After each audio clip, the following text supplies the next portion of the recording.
afternoon and welcome to Jenny's Couch. On today's show, we'll be learning a lot about the prison industrial complex and the people involved, such as inmates and inmates' families.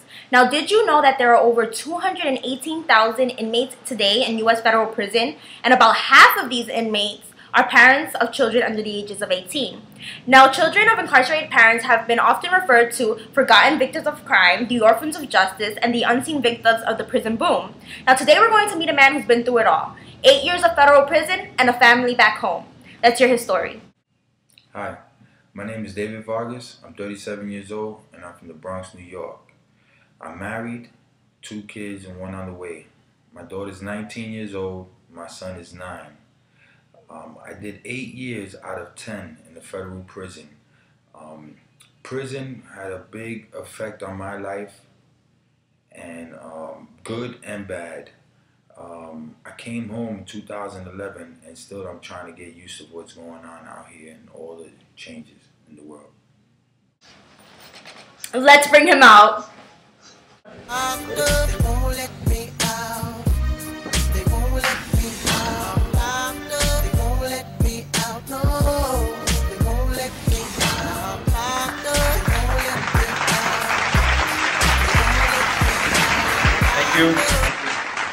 Hello, how are you? Thanks for coming. Thanks for having me. Now we have Mr. Vargas, and he's going to be here and talk to us about the prison industrial complex, his family, and his experiences. Now, what were you in for? I was in for a conspiracy to distribute heroin, and also I was a manager for a drug organization. Okay, so you said that you did 8 out of 10 years, right? Okay. And what, were you caught red-handed? What is this? No, I didn't get caught red-handed, but like they said, I got you with the conspiracy charge. So what happened was somebody else, one of my co-defendants got caught up, and he led the feds to me. Okay. So, how was prison? Is it like the movies? No, it's not like the movies, all that. I mean, you have different levels. You have maximum securities, lows, mediums, and fortunately I was sent to a low at first, but later on it became a medium. There's some things you compare, but it's not like the movies, how they... Now, what is your worst memory from prison?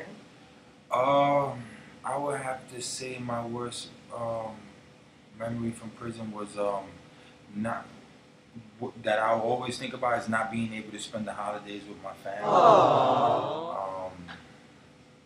Not being able to, see them when you want. I mean. Okay, now, in the video that we recorded before, you mentioned that jail had both a negative and positive effect on your life. What are some of the positives? All right, the positives is that before I came to prison, I was a heavy alcoholic. I was drinking a lot. I was driving. I was using drugs. I was smoking cigarettes. I was doing a lot of things that now that I know that if I would have never went to prison, I would have never stopped. So, like I said, it ruined my life, but it also saved my life. Being home now. How about school? Did you go to school? In prison, yeah. And that also, I would have never, I did get my GED. I did get my GED. Yeah. My wife told me I couldn't come home without it. But yeah, I would have never gotten my GED. I was afraid to ask, for help. I was embarrassed. And until one day I told my daughter, I was talking to my daughter, and she told me, don't be afraid. It's more embarrassing not to know, than to ask. So, what I did was I went in to one of the tutors and I told him, look, man, I want to take this serious, man. I want to get my GED. And he was like, hey, man, you should have told me this for a long time ago. So he tutored me on one-on-one every day, and I got my GED. Nice, congratulations. Thank you. So you mentioned your daughter. She must be beautiful. Yes, she is. So, how about your family? did your time in prison affect them in any way? It did. I mean, like, there were a lot of things that they went through and I couldn't be there for them. My parents, my mom was sick. She was always crying. You know, my wife was left with a newborn baby and a toddler. Yeah, it did. It affected them. You know, things they needed, you know, help with and everything. I couldn't be there for them. Okay. So how about the people you met in prison? Is everybody bad in prison? No. That's another thing I want to, you know, how it's not like the movies. And it was something that I had that I didn't understand myself, but I learned later on is right after I got sentenced to 120 months, which is 10 years, I met this guy. He's an Italian man. He was talking, we was kicking in. He asked, you know, how much time they give you? And I was like, 10 years. He was like, wow, you have a lot of good people you're gonna meet along the way. And I'm saying to myself in my head, like, how the hell am I gonna meet, you know, good people in prison? You know, and I didn't say nothing to him, but I always kept that in the back of my mind, you know. And when I went off to prison from the detention center, which I was for 15 months in MDC in Brooklyn, and I got to the Fort Dix, you know, I started meeting people. There was people that I knew from the outside and whatever, but I met some people that they were like really good people, and I'm like, wow, this guy, what the hell is he doing in prison? And we became like brothers. And every time I met somebody that cool, that good, that you know, that solid, I always thought about this Italian man that told me, man, you have a lot of good people you're gonna meet down the road, you know, in your 10 years. Yeah. It's ironic. Now, did you have a job in prison?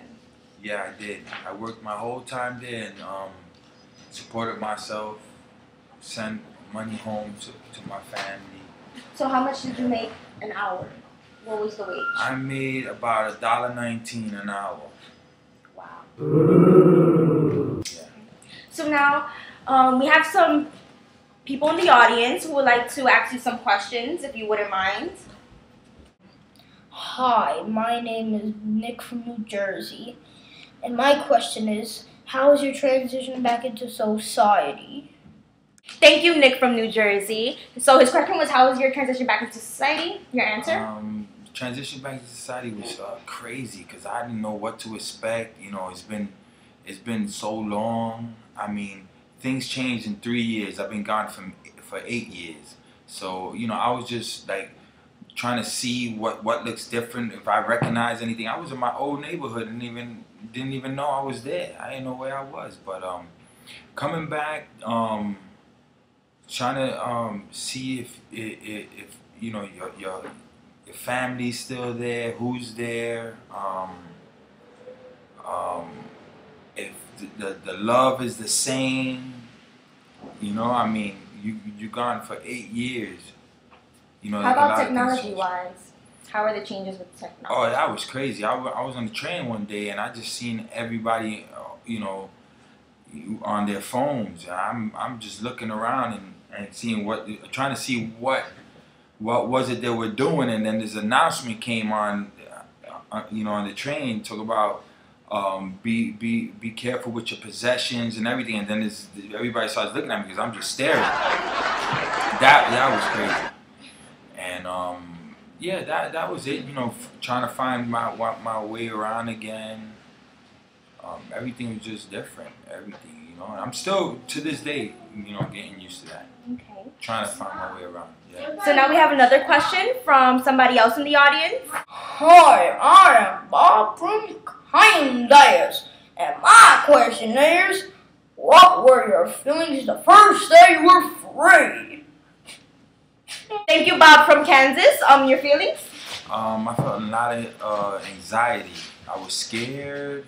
I didn't know what was out there waiting for me. I know if I was gonna be able to get a job, or what my family expected of me, of the people who are gonna be watching me. It was a scary feeling. Yeah, I was sweating, looking around, thinking about what I want to do, where to go look for work. It was crazy. It was crazy. So we have one more question. Hi, my name is Grandma Joy from Florida. I watch your show every day. I'm so happy to be here. Yay! And my question is, was it hard for you to get a job? Thank you, Grandma Joy. Love my fans. The job, yeah, I mean, that was one of the things that I was worried about, but I knew a lot of people, and they say, it's not what you know, it's who you know. And they were trying to, get me hooked up with jobs and everything. And actually, my older brother, Rob, he does some work for for a company that I used to work for years back, and he talked to the owner, and the owner took me in. 2 weeks after I got out, I'm working at a scaffolding place, welding and doing everything, and to this day I'm still there. Yeah, doing, it's gonna be about 2 years in July, and yeah, I'm doing good, and hopefully soon I'll be moving on out to the field instead of working there at the company. So an upgrade. Yeah. Promotion. Congratulations. Now, one more question. It's Christmas time, it's that time of the year. How does it feel to be home with your family? Oh, it feels good. I